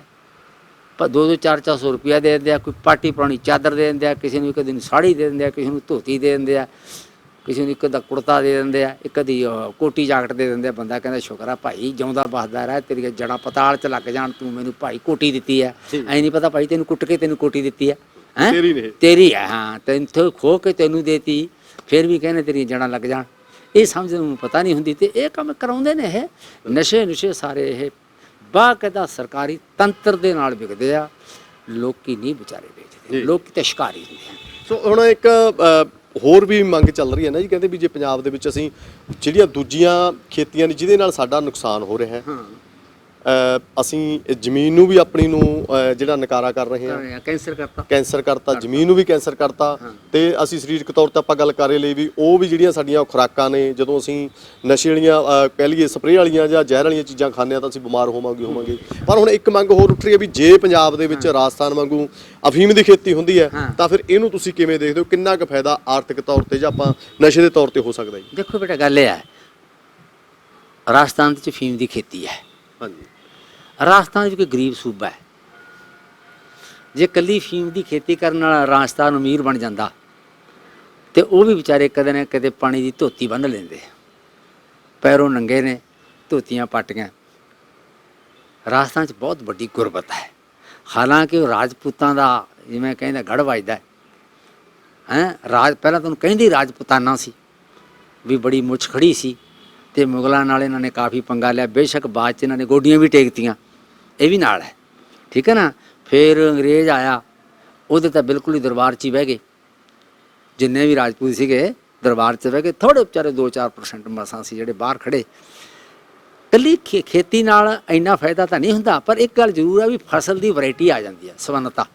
ਹੁਣ ਜੇ ਤੁਸੀਂ ਕਣਕ ਤੇ ਜੀਰੀ ਪੰਜਾਬ 'ਚ ਵਿਕੀ ਜਾਂਦੀ ਹੈ, ਬੀਜਦੀ ਹੈ, ਇਹਦੇ ਲਈ ਤੁਹਾਨੂੰ ਲਗਾਤਾਰ ਜਦੋਂ ਬੀਜਦੇ ਹਾਂ ਅਤੇ ਵੇਚਦੇ ਹਾਂ, ਉਹਦੇ ਨਾਲ ਖੇਤੀ ਹੈ ਜਿਹੜੀ ਕਰਨੀ ਔਖੀ ਹੋ ਗਈ, ਮਹਿੰਗੀ ਹੋ ਗਈ। ਰੇਹ ਸਪਰੇਅ ਪੈਂਦੀ ਹੈ, ਰੇਹ ਅਤੇ ਸਪਰੇਅ ਉਹ ਕੰਪਨੀਆਂ ਵੇਚਦੀਆਂ। ਅੱਗੇ ਤਾਂ ਆਪਾਂ ਰੂੜੀ ਦੀ ਰੇਹ ਪਾ ਦਿੰਦੇ ਚੱਕ ਕੇ, ਇਹਨੂੰ ਆਪਾਂ ਕੁਦਰਤੀ ਰੇਹ ਕਹਿੰਦੇ ਸੀ, ਅਤੇ ਖੇਤ ਲਈ ਇਹ ਵਰਦਾਨ ਸੀ, ਇਹ ਲਾਹਨਤ ਨਹੀਂ ਸੀ, ਕੈਂਸਰ ਨਹੀਂ ਸੀ। ਹੁਣ ਆਪਾਂ ਜਿੰਨੀ ਰੇਹ ਸਪਰੇਅ ਪਾਤੀ, ਸਾਰਾ ਕੈਮੀਕਲ ਹੈ। ਇਹ ਕੈਮੀਕਲ ਜਿਹੜਾ ਹੀ ਜ਼ਮੀਨ 'ਚ ਪੈ ਗਿਆ, ਜ਼ਮੀਨ ਨੂੰ ਕੈਂਸਰ ਹੋ ਜਾਂਦਾ, ਬੰਦੇ ਨੂੰ ਤਾਂ ਹੋਣਾ ਹੀ ਹੋਣਾ, ਠੀਕ ਹੈ ਨਾ। ਇਹ ਕੈਂਸਰ ਇਹਨਾਂ ਕਰਕੇ ਹੁੰਦਾ ਹੈ, ਇਹ ਤੋਂ ਬਚਿਆ ਜਾ ਸਕਦਾ ਹੈ। ਇਹਦੇ 'ਚੋਂ ਥੋੜ੍ਹਾ ਜਿਹਾ ਰਾਹ ਤਾਂ ਮਿਲਦਾ, ਥੋੜ੍ਹਾ ਜਿਹਾ, ਬਹੁਤਾ ਨਹੀਂ, ਥੋੜ੍ਹਾ ਜਿਹਾ ਮਿਲਦਾ। ਪਰ ਇਹ ਹੈ ਵੀ ਜੇ ਖੇਤੀ ਦੀ, ਇਹ ਅਫੀਮ ਦੀ ਖੇਤੀ ਨੂੰ ਸਹੀ ਢੰਗ ਨਾਲ ਜਿਹੜੀ ਇਹਦੀ ਲੋੜ ਹੈ, ਕਿਉਂ ਕਈਆਂ ਦੇਸ਼ਾਂ ਨੂੰ ਅਫੀਮ ਦੀ ਲੋੜ ਹੈ, ਮੰਨਦੇ ਹਾਂ। ਯੂਰਪ ਦੇ ਦੇਸ਼ਾਂ ਨੂੰ ਬਹੁਤ ਲੋੜ ਹੈ, ਕੈਨੇਡਾ ਨੂੰ ਲੋੜ ਹੈ, ਅਮਰੀਕਾ ਨੂੰ ਲੋੜ ਹੈ, ਅਫਰੀਕਾ ਨੂੰ ਲੋੜ ਹੈ, ਇਹਦੇ ਵਿੱਚ ਕੋਈ ਦੋ ਰਾਮ ਨਹੀਂ। ਜਾਪਾਨ ਨੂੰ ਲੋੜ ਹੈ, ਉੱਥੇ ਉਹਨਾਂ ਦੀਆਂ ਲੋੜ ਪੂਰ ਕਰਨ ਲਈ ਉੱਥੇ ਦਿੱਤੀ ਜਾਵੇ, ਫਿਰ ਤਾਂ ਖੇਤੀ ਠੀਕ ਹੈ। ਅਤੇ ਜੇ ਕਹੀਏ ਵੀ ਤੈਨੂੰ ਖੇਤੀ ਕਰ ਲਈ ਅਤੇ ਫੀਮ ਹੋ ਗਈ, ਲਓ ਵੀ ਮੁੰਡੇ ਹੁਣ ਨਾਲੇ ਤਾਂ ਤੁਸੀਂ ਖਸ ਚੱਬ ਕੇ ਖਾਇਆ ਕਰੋ, ਨਾਲੇ ਭੁੱਕੀ ਛਕਿਆ ਕਰੋ, ਨਾਲੇ ਕੱਚਾ ਦੁੱਧ ਕੱਢ ਕੇ ਫੀਮ ਵਾਲਾ ਅਤੇ ਪੀਆ ਕਰੋ, ਅਤੇ ਫਿਰ ਆਪਦਾ ਘਾਣ ਹੋ ਜਾਂਦਾ। ਇਹ ਹੈ ਇਹਦਾ ਫਿਰ ਜਿਹੜਾ ਪ੍ਰਬੰਧ ਹੈ ਨਾ, ਉਹ ਬੜਾ ਨੇਕ ਦਿਲੀ ਨਾਲ ਕਰਨਾ ਪਊਗਾ। ਜੇ ਇਸ ਨੇਕ ਦਿਲੀ ਨਾਲ ਨਾ ਕੀਤਾ, ਉਹੀ ਸਰਕਾਰ, ਉਹੀ ਪੁਲਿਸ, ਉਹੀ ਵਪਾਰੀ ਸਾਹਮਣੇ ਆ ਗਏ, ਉਹੀ ਬੂਟਲੇਗਰ ਸਾਹਮਣੇ ਆ ਗਏ, ਫਿਰ ਥੋੜ੍ਹਾ ਜਮਾਂ ਹੀ ਮਾਂਜਾ ਫੇਰ ਦੇਣਗੇ। ਇਹ ਵੀ ਪੱਕੀ ਗੱਲ ਹੈ। ਪਰ ਇਹਦੇ ਨਾਲ ਤਾਂ ਬਿਹਤਰ ਇਹ ਹੈ ਵੀ ਖੇਤੀ ਦੇ ਨਾਲੋਂ ਇਸ ਤੋਂ ਬਗੈਰ ਹੋਰ ਵੀ ਵੰਨ ਸੁਵੰਨਤਾ ਫਸਲਾਂ ਦੀ ਹੈਗੀ, ਉਹ ਕੀਤੀ ਜਾਵੇ ਅਤੇ ਉਹਨਾਂ ਦਾ ਮੁੱਲ ਦਿੱਤਾ ਜਾਵੇ। ਮੁੱਲ ਵੰਨ ਸੁਵੰਨਤਾ ਦਾ ਕਿਸਾਨ ਪੰਜਾਬ ਦਾ ਕਰ ਹੀ ਸਕਦਾ, ਇਹਦੇ ਲਈ ਇਹ ਕੋਈ ਸਮੱਸਿਆ ਨਹੀਂ। ਖੇਤੀ ਵਾਲਾ ਬੰਦਾ ਮਜ਼ਦੂਰ ਹੈ, ਕੰਮ ਕਰਦਾ ਹੈ। ਕਿਸਾਨ ਮਜ਼ਦੂਰ 'ਚ ਫਰਕ ਹੈ। ਇੱਕ ਜਗੀਰਦਾਰ ਹੁੰਦਾ, ਜਗੀਰਦਾਰ ਕੋਲ, ਕਿਸਾਨ ਕੋਲ 2-2 4-4 500 ਕਿੱਲਾ ਜ਼ਮੀਨ ਹੈ, ਉਹ ਕਿਸਾਨ ਨਹੀਂ, ਉਹ ਜਗੀਰਦਾਰ ਹੈ। ਉਹ ਰਾਜ ਕਰਦਾ, ਸ਼੍ਰੇਣੀ ਨਾਲ ਖੜਦਾ, ਪੱਕੀ ਗੱਲ ਹੈ, ਉਹ ਕਿਸਾਨ ਨਾਲ ਨਹੀਂ ਖੜਦਾ। ਹਾਂ, ਇਸ ਕਰਕੇ ਕਿਸਾਨ ਤਾਂ ਵਿਚਾਰਾ ਹਰ ਚੀਜ਼ ਕਰ ਸਕਦਾ, ਉਹਦਾ ਮਜ਼ਦੂਰ ਵੀ ਕਰਦਾ, ਹਰ ਚੀਜ਼ ਉਹਦੇ ਨਾਲ ਰਲ ਕੇ ਕਰਦਾ। ਇਸ ਕਰਕੇ ਉਹਨਾਂ ਦੀ ਬਚਾਉਣ ਲਈ ਜ਼ਰੂਰੀ ਹੈ ਕਿ ਹੋਰ ਫਸਲਾਂ ਜਿਹੜੀਆਂ ਉਹ ਪੈਦਾ ਕਰਦੇ ਨੇ ਉਹਨਾਂ ਨੂੰ ਮੁੱਲ ਦਿੱਤਾ ਜਾਵੇ, MSP ਘੱਟੋ ਘੱਟ ਦਿੱਤਾ ਜਾਵੇ, ਤਾਂ ਫਿਰ ਸਾਨੂੰ ਹੋਰ ਕਿਸੇ ਪ੍ਰਕਾਰ ਦੀ ਜ਼ਹਿਰ ਬੀਜਣ ਦੀ ਵੀ ਲੋੜ ਨਹੀਂ ਪੈਂਦੀ। ਸਰਕਾਰਾਂ ਵੀ ਚਾਹੁੰਦੀਆਂ ਕਿ ਇਹਨਾਂ ਨੂੰ ਸਹੀ ਮੁੱਦੇ ਤੋਂ ਭਟਕਾ ਕੇ, ਕਦੇ ਫੀਮ ਦੀ ਖੇਤੀ, ਕਿਤੇ ਭੁੱਕੀ ਦੀ ਖੇਤੀ, ਕਿਤੇ ਆਪਣਾ ਇੱਕ ਹੋਰ ਹੁੰਦਾ ਸੁੱਖਾ ਜਿਹਨੂੰ ਕਹਿੰਦੇ ਆਪਾਂ ਭੰਗ, ਕਦੇ ਇਹਦੀ ਖੇਤੀ, ਹਾਂ ਉਹ ਤਾਂ ਸੁੱਖ ਨਾਲ ਆਪ ਹੀ ਹੋ ਜਾਂਦਾ, ਇੱਕ ਵਾਰੀ ਵੱਢੋ ਨਾ। ਹਾਂਜੀ, ਅਤੇ ਇਹ ਤੁਹਾਨੂੰ ਪਤਾ ਹੋਣਾ ਭੰਗ ਦਾ ਵੀ ਠੇਕਾ ਹੁੰਦਾ ਸੀ, ਲਾਇਸੈਂਸ ਹੁੰਦੇ ਸੀ। ਜੀ ਸਰਕਾਰ ਨੇ ਭੰਗ ਦੇ ਲਾਇਸੈਂਸ ਬਣਾਏ ਸੀ ਬਕਾਇਦਾ। ਅੰਗਰੇਜ਼ ਨੇ 1878 ਦੇ ਵਿੱਚ ਜਦੋਂ ਫੀਮ ਦਾ ਕਾਨੂੰਨ ਬਣਾਇਆ ਸੀ ਨਾ, ਉਹਨਾਂ ਵੇਲੇ 'ਚ ਭੰਗ ਦਾ ਕਾਨੂੰਨ ਵੀ ਬਣਾਇਆ ਸੀ ਬਕਾਇਦਾ। ਭੰਗ ਦੀ ਖੇਤੀ, ਭੰਗ ਬਕਾਇਦਾ ਵਿਕਦੀ ਹੁੰਦੀ। ਸਰਕਾਰ ਇਹਨੂੰ ਗਾਹਾਂ, ਅੰਗਰੇਜ਼ ਸਰਕਾਰ ਇਹਦਾ ਗਾਹਾਂ ਵਪਾਰ ਕਰਦੀ ਸੀ ਜਿਵੇਂ ਫੀਮ ਦਾ ਵਪਾਰ ਕਰਦੀ ਸੀ। ਹਾਂ, ਇਸ ਕਰਕੇ ਜਿਹੜੀ ਚੀਜ਼ ਦੇ ਵਿੱਚੋਂ ਨਸ਼ਾ ਪੈਦਾ ਹੁੰਦਾ ਹੈ, ਉਹਦਾ ਵੱਡੇ ਪੱਧਰ 'ਤੇ ਉਹਦੀ ਖੇਤੀ ਹੈ ਜਿਹੜੀ, ਉਹ ਇੰਨੀ ਅੱਛੀ ਨਹੀਂ ਹੈ, ਕਿਉਂਕਿ ਉਹਦੀ ਫਿਰ ਦੁਰਵਰਤੋਂ ਦੀ ਸੰਭਾਵਨਾ ਵੀ ਬਹੁਤ ਬਣੀ ਰਹਿੰਦੀ ਹੈ। ਤੁਹਾਨੂੰ ਪਤਾ ਹੈ ਵੀ ਪਿਛਲੇ ਵੇੜਿਆਂ ਦੇ ਵਿੱਚ ਆਪਣੇ ਦਾਦੇ ਪੜਦਾਦੇ ਨਾ ਅਕਸਰ ਫੀਮ ਖਾ ਜਾਂਦੇ ਸੀ ਤੇ ਨੱਕ ਜਿਹਾ ਛਿਣਕੀ ਜਾਂਦੇ ਸੀ 24 ਘੰਟੇ, ਜਿੱਦੇ ਕਿਤੇ ਮੁੱਕ ਜਾਂਦੀ। ਕਿਉਂਕਿ ਘਰੇ ਪਈ ਬੰਦਾ ਲਾ ਹੀ ਲੈਂਦਾ, ਲੈ ਯਾਰ ਤੂੰ ਲਾ, ਇੰਨੀ ਕੁ ਤਾਂ ਲਾ, ਬੰਗਾਲ ਦੀ ਬੱਚੀ ਆ, ਹੈਂ ਹੋ ਜਾਏਗਾ ਤੂੰ, ਸੱਪ ਨੂੰ ਮਾਰੇਗਾ ਡੰਗ, ਕਹਿੰਦੇ ਸੀ ਨਾ।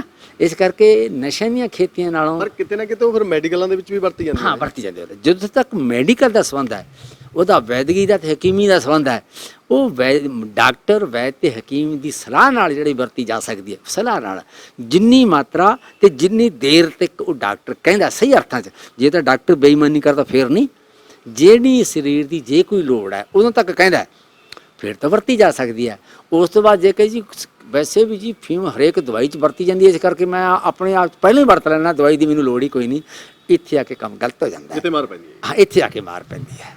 ਇਹ ਹੈ ਜੀ ਹਾਂ। ਸੋ ਬਹੁਤ ਬਹੁਤ ਧੰਨਵਾਦ ਜੀ, ਤੁਸੀਂ ਸਾਨੂੰ ਆਪਣਾ ਕੀਮਤੀ ਸਮਾਂ ਦਿੱਤਾ ਜੀ। ਜਿਉਂਦੇ ਰਹੋ ਬਾਈ ਜੀ, ਚੜ੍ਹਦੀ ਕਲਾ 'ਚ ਰਹੋ, ਤੁਹਾਨੂੰ ਲੱਖਾਂ ਖੁਸ਼ੀਆਂ ਪ੍ਰਾਪਤ ਹੋਣ, ਤੁਹਾਡੇ ਸੋਹਣੇ ਵਿਚਾਰ ਲੋਕਾਂ ਤੱਕ ਪਹੁੰਚਣ। ਕਿ ਆਪਾਂ ਚਾਹੁੰਦੇ ਹਾਂ ਕਿ ਪੰਜਾਬ ਦੇ ਲੋਕਾਂ ਨੂੰ ਚੇਤਨਾ ਆਵੇ, ਚਿੰਤਨ ਆਵੇ। ਬਿਲਕੁਲ। ਔਰ ਸਭ ਤੋਂ ਵੱਡੀ ਗੱਲ, ਇੱਕ ਬੜੀ ਭਾਗਾਂ ਵਾਲੀ ਗੱਲ ਹੈ ਕਿ ਖੇਤੀ ਜਿਹੜੇ ਕਾਨੂੰਨ ਵਾਪਸ ਹੋਣ ਦੇ ਲਈ ਸਰਕਾਰ ਨੂੰ ਮਜਬੂਰ ਕੀਤਾ ਹੈ। ਹਾਂਜੀ।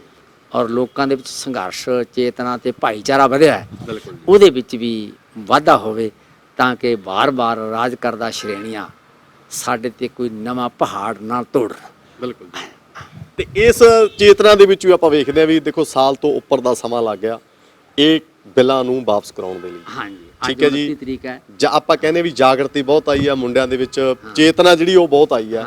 ਇਹਨੂੰ ਤੁਸੀਂ ਕਿਵੇਂ ਦੇਖਦੇ ਹੋ ਵੀ ਆਉਣ ਵਾਲੇ ਸਮੇਂ ਦੇ ਵਿੱਚ ਆਪਾਂ ਜਿਹੜੀਆਂ ਪਹਿਲਾਂ ਜੋ ਚੱਲ ਰਿਹਾ ਸਿਸਟਮ ਉਹਦੇ ਚੋਂ ਬਾਹਰ ਨਿਕਲਾਂਗੇ? ਕਿਵੇਂ ਲੱਗਦਾ ਤੁਹਾਨੂੰ? ਦੇਖੋ ਅਕਸਰ ਅਸੀਂ ਜਵਾਨੀ ਨੂੰ ਬਹੁਤ ਦੋਸ਼ ਦਿੰਦੇ ਹਾਂ ਵੀ ਸਾਡੀ ਜਵਾਨੀ ਨੂੰ ਕਮੀ ਹੋ ਗਈ, ਸਾਡੀ ਜਵਾਨੀ ਨਸ਼ੇ 'ਚ ਪੈ ਗਈ। ਜਵਾਨੀ ਕਦੇ ਨਿਕੰਮੀ ਨਹੀਂ ਦੀ। ਜਵਾਨੀ ਦਾ ਮਤਲਬ ਹੁੰਦਾ ਇੱਕ ਆਪਣੇ ਆਪ 'ਚ ਐਨਰਜੀ, ਇੱਕ ਊਰਜਾ। ਇਹ ਕੁਦਰਤ ਨੇ ਦਿੱਤੀ ਆ, ਇਹ ਕਿਸੇ ਦੀ ਉੱਤੋਂ ਨਹੀਂ ਪਾਈ, ਕੁਦਰਤ ਦੇ ਵਿੱਚੋਂ ਤੁਹਾਡੇ ਸਰੀਰ 'ਚ ਪੈਦਾ ਹੁੰਦੀ ਹੈ ਇੱਕ ਉਮਰ ਦੇ ਅਨੁਸਾਰ। ਜਦੋਂ ਉਮਰ ਨਿਕਲ ਜਾਂਦੀ, ਉਹ ਐਨਰਜੀ ਵੀ ਆਪਣੇ ਆਪ ਢਾੜੀ ਹੋ ਜਾਂਦੀ ਆ। ਇਹ ਜਿਹੜਾ ਸੰਘਰਸ਼ ਹੋਇਆ, ਇਹਦੇ ਨਾਲ ਜਵਾਨੀ ਸਹੀ ਰਾਹ 'ਤੇ ਆਈ ਹੈ। ਜਵਾਨੀ ਨਾਲੋਂ ਸਭ ਤੋਂ ਵੱਡੀ ਗੱਲ ਹੈ ਕਿ ਜਿਹੜੇ ਬੁਢਾਪੇ ਨੂੰ ਕਹਿੰਦੇ ਉਹਨਾਂ ਨੇ ਤੱਕ ਜਵਾਨੀ ਨਾਲੋਂ ਵੱਧ ਰਾਹ 'ਤੇ ਕਰਤੀ। ਕਈ ਵਾਰੀ ਅਸੀਂ ਜਵਾਨੀ ਕਰੀ ਜਾਂਦੇ ਹਾਂ, ਬੁਢਾਪੇ ਨੂੰ ਵੇਖੋ, ਬੁਢਾਪੇ ਜਿੰਨੀ ਜਿਹੜੀ ਸਾਡੀ ਜਵਾਨੀ ਹੈ ਭੁੱਖ ਕੱਟ ਜੂ। ਜੇ ਉਹ ਬੁਢਾਪੇ ਵਾਲੇ ਨਾ ਹੁੰਦੇ ਅੱਗੇ ਤੇ ਫਿਰ ਉੱਥੇ ਬਹਿਣਾ ਵੀ ਕਿਹਨੇ ਸੀ? ਬਹਿਣਾ ਕਿਹਨੇ ਸੀ? ਇਹ ਤਾਂ ਸਾਡੀਆਂ ਮਾਵਾਂ ਹੀ ਉੱਥੇ ਬਹਿ ਗਈਆਂ। ਜੇ ਮਾਵਾਂ ਹੀ ਬਹਿ ਗਈਆਂ ਧੰਨ ਹੈ। ਬਾਕੀ ਸਾਡੇ ਅੱਗੇ ਲੱਗਣ ਵਾਲੇ ਜਿਹੜੇ ਬਜ਼ੁਰਗ ਸੀ, ਬਾਬੇ ਸੀ, ਉਹ ਉਹਨਾਂ ਦੇ ਕਰਕੇ ਹੈ ਨਾ ਜੀ। ਉਹ ਬਹਿ ਗਏ, ਉਹਨਾਂ ਕੋਲੇ ਬਹਿ ਗਏ, ਉੱਠੇ ਨਹੀਂ। ਉਹ ਗਰਮੀ ਵੀ ਝੱਲ ਸਕਦੇ ਆ, ਉਹ ਸਰਦੀ ਵੀ ਝੱਲ ਸਕਦੇ ਆ, ਉਹ ਮੀਂਹ ਵੀ ਝੱਲ ਸਕਦੇ ਆ, ਉਹ ਭੁੱਖ ਵੀ ਝੱਲਦੇ ਆ, ਦੁੱਖ ਵੀ ਝੱਲਦੇ ਆ। ਪਰ ਕਦੇ ਉਹਨਾਂ ਨੇ ਕਿਹਾ ਨਹੀਂ ਵੀ ਸਾਨੂੰ ਇੱਥੇ ਏਸੀ ਲੱਗਿਆ ਹੋਵੇ ਤਾਂ ਅਸੀਂ ਤਾਂ ਜਾਵਾਂਗੇ। ਆਪਣੀ ਜਵਾਨੀ ਨੂੰ ਤਾਂ ਜੇ ਦੁਪਹਿਰਾ ਆ ਜੇ 12 ਵੱਜ ਕੇ ਲੈ ਕੇ 2 ਵਜੇ ਤੱਕ ਜੇ ਗੱਡੀ ਦੇ ਵਿੱਚ ਬਹਿਣਾ ਪਏ, ਆਖਣਗੇ ਏਸੀ ਚਲਾਓ, ਢਿੱਲੇ ਹੋ ਜਾਂਦੇ ਆ ਨਾ। ਸੁੱਖ ਸਾਧਨਾ ਜਿਹੜਾ ਨਾ, ਸੁੱਖ ਜਿਵੇਂ ਦੁੱਖ ਦਾਰੂ ਤੇ ਸੁੱਖ ਰੋਗ ਪਿਆ, ਸੁੱਖ ਰੋਗ ਵੀ ਬਣ ਜਾਂਦਾ। ਪਰ ਇਹ ਸਾਰਾ ਕੁਝ ਪੈਦਾ ਕੀਤਾ ਜਾਂਦਾ, ਜਵਾਨੀ ਦੀ ਸ਼ਿਕਾਰ ਹੁੰਦੀ ਹੈ। ਪਰ ਫਿਰ ਵੀ ਸੰਘਰਸ਼ ਦੇ ਵਿੱਚੋਂ ਜਵਾਨੀ, ਸਾਡਾ ਬੁਢੇਪਾ, ਸਾਡੀਆਂ ਮਾਵਾਂ, ਮਜ਼ਦੂਰ ਜੋ ਬੰਦੇ ਸੀ, ਇਹਨਾਂ ਨੇ ਸਿਰ ਜੋੜ ਕੇ ਕਮਾਲ ਹੈ ਅੱਜ ਵੀ 21ਵੀਂ ਸਦੀ ਦਾ ਬਹੁਤ ਵੱਡਾ ਜਿਹੜਾ ਸੰਘਰਸ਼ ਹੈ ਉਹ ਜਿੱਤਿਆ, ਜਿਹੜਾ ਕਿ ਬਹੁਤ ਔਖਾ ਸੀ ਜਿੱਤਣਾ। ਕਿਉਂਕਿ ਇਹ ਸੰਘਰਸ਼ ਦੇ ਪਿੱਛੇ, ਜਿੱਤਣ ਦੇ ਪਿੱਛੇ ਜਿਨ੍ਹਾਂ ਦੇ ਨਾਲ ਪੰਗਾ ਲਿਆ ਉਹ ਬਹੁਤ ਤਕੜੇ ਨੇ। ਇੱਕ ਔਰੰਗਜ਼ੇਬ ਹੋ ਸਕਦਾ, 2 ਹੋ ਸਕਦਾ, ਉਹਨਾਂ ਦੇ ਮਗਰ ਤਾਂ ਸੈਂਕੜੇ ਔਰੰਗਜ਼ੇਬ ਨੇ। ਔਰੰਗਜ਼ੇਬ ਤਾਂ ਛੋਟਾ ਸ਼ਬਦ ਹੈ ਇੱਕ, ਔਰੰਗਜ਼ੇਬ ਤੋਂ ਵੀ ਭੈੜੀਆਂ ਤਾਕਤਾਂ ਇਹਨਾਂ ਦੇ ਮਗਰ ਨੇ, ਜਿਨ੍ਹਾਂ ਨੇ ਹਿੰਦੁਸਤਾਨ ਨੂੰ ਲੁੱਟਣਾ ਵੀ ਹੈ ਤੇ ਕੁੱਟਣਾ ਵੀ ਹੈ ਤੇ ਬਿਮਾਰੀਆਂ 'ਚ ਵੀ ਭੇਜਣਾ ਤੇ ਸਦਾ ਲਈ ਇਹਦੇ ਗੋਡੀਆਂ ਲਵਾ ਕੇ ਰੱਖਣਾ। ਇਹ ਉਹਨਾਂ ਦੀ ਨੁਮਾਇੰਦਗੀ ਕਰਦੇ ਨੇ। ਪਰ ਧੰਨ ਸੰਘਰਸ਼ ਦੇ ਜਿਨ੍ਹਾਂ ਨੇ ਉਹਨਾਂ ਨੂੰ ਸੋਚਣ ਲਈ ਮਜਬੂਰ ਕਰਤਾ ਹੈ। ਸਾਰੇ ਭਾਰਤ ਦੇ ਉਹ ਲੋਕ, ਵਿਦੇਸ਼ ਦੇ ਵਿੱਚ ਬੈਠੇ ਲੋਕ, ਖਾਸ ਤੌਰ ਤੇ ਭਾਰਤ 'ਚ ਬੈਠੇ ਵਿਦੇਸ਼ੀਆਂ ਨੇ, ਵਿਦੇਸ਼ 'ਚ ਬੈਠੇ ਭਾਰਤੀਆਂ ਨੇ। ਇਹ ਕਮਾਲ ਹੈ ਵੀ ਆਪਣੀ ਪਿਛੋਕੇ ਨੂੰ ਭੁੱਲੇ ਨਹੀਂ, ਉੱਥੇ ਵੀ ਉਹਨਾਂ ਨੂੰ ਆਪਣੇ ਆਪ ਨੂੰ ਯਾਦ ਕਰਕੇ ਤੇ ਆਪਦੇ ਲੋਕਾਂ ਨਾਲ ਜੁੜ ਕੇ ਤੇ ਉਹਨਾਂ ਦੀਆਂ ਸਰਕਾਰਾਂ ਤੇ ਬੋਝ ਪਾਇਆ ਤੇ ਇੱਕ ਵੱਖਰਾ ਇਤਿਹਾਸ ਫਿਰ ਰਚ ਦਿੱਤਾ। ਔਰ ਕਮਾਲ ਹੈ, ਬੜਾ ਇਤਿਹਾਸ ਹੈ, ਰੰਗੀ ਸੁਨਹਿਰੀ ਅੱਖਰਾਂ ਦਾ। ਇਹ ਤੁਹਾਡੇ ਇਤਿਹਾਸ ਵਿੱਚ ਤੁਹਾਡੀਆਂ ਪੱਗਾਂ, ਤੁਹਾਡੀਆਂ ਦਾੜੀਆਂ ਤੇ ਤੁਹਾਡੇ ਚਿਹਰੇ ਅੱਖਰਾਂ ਦਾ ਕੰਮ ਕਰਨਗੇ। ਬਾਕੀ ਸਾਰਿਆਂ ਨਾਲ ਰਲ ਕੇ ਸਾਰਿਆਂ ਨੂੰ ਨਾਲ ਲੈ ਕੇ ਚੱਲੇ, ਚਾਹੇ ਹਰਿਆਣੇ ਦੇ ਨੇ, ਚਾਹੇ ਉਹ ਵੱਡੀ ਗੱਲ ਯੂਪੀ ਹੈ ਦੇ ਕਿ ਬਿਹਾਰ ਦੇ। ਵੇਖੋ ਕਮਾਲ ਹੈ, ਕਿਸੇ ਵਕਤ ਇਹਨੂੰ ਕਹਿੰਦੇ ਜਾਂਦੇ ਬਾਗੜੀ ਹੈ, ਰੁੰਗਾ ਬਾਗੜੀ। ਅੱਜ ਨਹੀਂ ਬਈ, ਸਾਡਾ ਚੌਧਰੀ ਭਰਾ ਹੈ, ਉਹ ਵੀ ਕਹਿੰਦੇ ਬਈ ਮੋਕਲੀ ਮੋਕਲੀ ਰਾਮ ਰਾਮ। ਆਪਾਂ ਕਹਿੰਦੇ ਵਾਹਿਗੁਰੂ ਜੀ ਕਾ ਖਾਲਸਾ ਵਾਹਿਗੁਰੂ ਜੀ ਕੀ ਫਤਿਹ। ਵਾਦੇ ਭਾਈ ਮੋਕਲੀ ਮੋਕਲੀ ਸਗਲੋਂ ਕੋ ਭਾਈ ਮੋਕਲੀ ਮੋਕਲੀ ਰਾਮ ਰਾਮ। ਲੁਤਫ ਆ ਗਿਆ ਨਾ। ਯੂਪੀ ਚੋਂ ਆਉਂਦੇ ਨੇ ਭਾਈ ਜੈ ਸਿਆ ਰਾਮ, ਜੈ ਸਿਆ ਰਾਮ, ਰਾਧੇ ਰਾਧੇ। ਠੀਕ ਹੈ, ਸਾਡੇ ਆਪਣੇ ਬੋਲਣ ਦੇ ਸਟਾਈਲ ਹੈ, ਸ਼ੈਲੀਆਂ ਨੇ, ਬੜੀਆਂ ਸੋਹਣੀਆਂ ਨੇ, ਠੀਕ ਹੈ ਨਾ। ਤੇ ਇਹ ਚੀਜ਼ਾਂ ਜੁੜ ਕੇ ਇਹਨਾਂ ਨੇ ਸਿਰ ਜੋੜ ਲਿਆ। ਤੇ ਜਿਹੜਾ ਮਨੁੱਖਤਾ ਦਾ ਵੈਰੀ ਹੈ, ਇਹਨਾਂ ਨੇ ਸਿਰ ਜੋੜ ਕੇ ਮਨੁੱਖਤਾ ਦੇ ਵੈਰੀ ਦਾ ਜਿਹੜਾ ਸਿਰ ਹੈ ਨਾ ਫੋੜਤਾ। ਹਾਂ, ਠੀਕ ਕਰ ਫੋੜ ਦਲੀਸ ਪਰ ਕੀਆ ਪਿਆਨ। ਜਿਵੇਂ ਗੁਰੂ ਸਾਹਿਬ ਨੇ ਦਿੱਲੀ ਦੇ ਦੇਹਲੀ ਤੇ ਆਪਣਾ ਸਿਰ ਕੁਰਬਾਨ ਕਰਕੇ ਇੱਕ ਗੱਲ ਤੋੜਤੀ ਸੀਗੀ।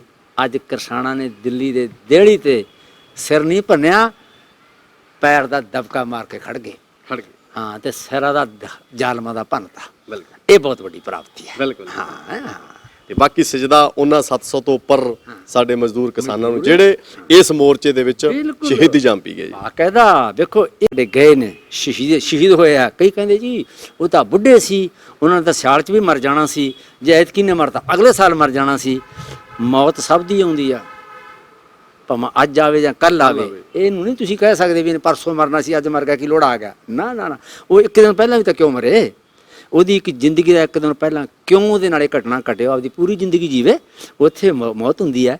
ਤੇ ਇਹਨੂੰ ਕਹਿੰਦੇ ਡੈਥਸ ਬਾਈ ਦਾ ਸਟੇਟ। ਰਾਜ ਦੁਆਰਾ ਆਪਦੇ ਲੋਕਾਂ ਦਾ ਕਤਲ ਕਰਨਾ, ਇਹ ਉਹਦੇ ਵਿੱਚ ਆਉਂਦਾ ਹੈ। ਇਹਦੇ ਵਿੱਚ ਜਿਹੜੀ ਹੈ ਰਾਜ ਸੱਤਾ ਤੇ ਰਾਜ ਕਰਦਾ ਸ਼੍ਰੇਣੀ ਦੋਸ਼ੀ ਸਿੱਧ ਹੁੰਦੀ ਹੈ। ਇਸ ਕਰਕੇ ਉਹਨਾਂ ਦਾ ਪੂਰਾ, ਉਹਨਾਂ ਦੇ ਘਰਾਂ ਦਾ, ਰੁਜ਼ਗਾਰ ਦਾ, ਕਾਰੋਬਾਰ ਦਾ ਤੇ ਵਿਦਿਆ ਦਾ ਤੇ ਸਤਿਕਾਰ ਦਾ ਇੰਤਜ਼ਾਮ ਹੋਣਾ ਚਾਹੀਦਾ ਉਹਨਾਂ ਘਰਾਂ 'ਚ ਜਿਨ੍ਹਾਂ 'ਚ ਸ਼ਹੀਦੀਆਂ ਹੋਈਆਂ। ਬਿਲਕੁਲ ਬਿਲਕੁਲ, ਠੀਕ ਹੈ ਨਾ। ਸੋ ਇੱਕ ਵਾਰੀ ਫੇਰ ਸਾਡੇ ਵੱਲੋਂ ਤੁਹਾਡਾ ਬਹੁਤ ਬਹੁਤ ਧੰਨਵਾਦ ਜੀ। ਜਿਉਂਦੇ ਰਹੋ, ਚੜ੍ਹਦੀ ਕਲਾ 'ਚ ਰਹੋ। ਸੋ ਦੋਸਤੋ, ਇਹ ਸਨ ਬਾਪੂ ਬਲਕੌਰ ਸਿੰਘ ਜੀ। ਆਪਾਂ ਨੇ ਗੱਲਾਂ ਬਾਤਾਂ ਵਧੀਆ ਕੀਤੀਆਂ ਤੇ ਅਗਲੀ ਵਾਰੀ ਅਸੀਂ ਤੁਹਾਨੂੰ ਕਿਸੇ ਹੋਰ ਸ਼ਖਸੀਅਤ ਦੇ ਰੂਬਰੂ ਕਰਵਾਵਾਂਗੇ। ਵੇਖਦੇ ਰਹੋ ਰੰਗ ਪੰਜਾਬ ਦੇ YouTube ਚੈਨਲ। ਸਤਿ ਸ੍ਰੀ ਅਕਾਲ।